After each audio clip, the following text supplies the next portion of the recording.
O título da pesquisa é A Contribuição do Pensamento de Manuel Corrêa de Andrade ao Planejamento do Nordeste e à Geografia Brasileira.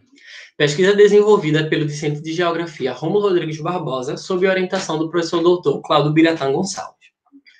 Com relação aos Objetivos de Desenvolvimento Sustentável, a presente pesquisa se encaixa no de Educação de Qualidade. Como introdução, é interessante falar um pouco sobre o autor. Manuel Corrêa de Andrade nasceu no Vale do Sirigi, no Engenho Jundiá, próximo a Goiânia, em 1922. E devido à sua infância no engenho, Andrade acompanhou de perto toda a movimentação que caracterizava a estrutura hierarquizada da sociedade açucareira da época. Em 1933, Andrade passou a morar em Recife, onde despertou seu desejo pela literatura e pelas ciências sociais. Se formou em Direito e depois como professor de História e Geografia. Passou 6 anos atuando como advogado e depois passou a se dedicar apenas ao ensino e à pesquisa na área de Geografia e História, lecionando e publicando vários livros.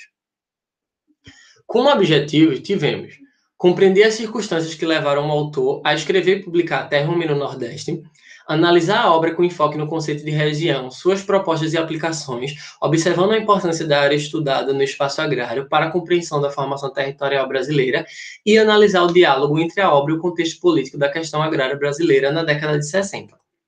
Como metodologia, tivemos 2 caminhos. Inicialmente, o levantamento bibliográfico para a fundamentação teórica e a elaboração das entrevistas semi-estruturadas com familiares, amigos, ex-alunos e colegas de trabalho do autor. E, por fim, a sistematização de todos os dados coletados.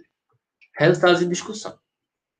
A obra que mais ganhou destaque foi exatamente o livro A Terra Rumo no Nordeste, que teve sua primeira publicação em 1963 e que foi um marco na vida do autor e para a geografia agrária brasileira.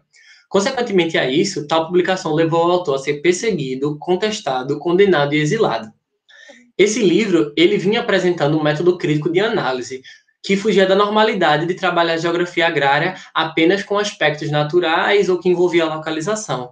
A obra, ele trouxe novos temas a ser discutidos, que naquela época eram ocultados, como, por exemplo, os modos de produção, a estrutura fundiária e agrária dominante na região Nordeste, as questões das relações de produção e de trabalho e o movimento das ligas camponesas.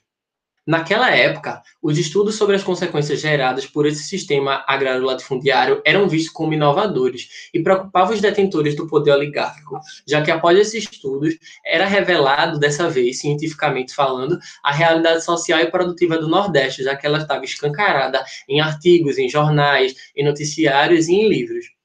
Nesse livro, especificamente, Andrade ele destaca o Nordeste como uma região de contrastes, devido a inúmeros aspectos, como a sua enorme extensão geográfica, a diversidade de paisagens e o seu processo histórico de conquista e ocupação do solo.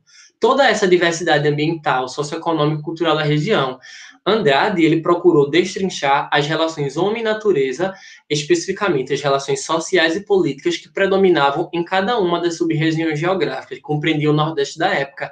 Ele queria mostrar que o Nordeste era composto por cada sub-região e que cada uma tinha sua particularidade.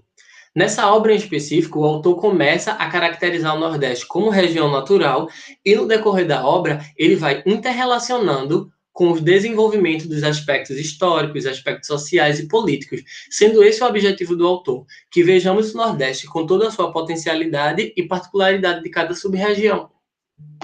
Para finalizar, os agradecimentos à Universidade Federal de Pernambuco, à Propesc, à CNPq, ao Laboratório de Pesquisa e ao meu orientador.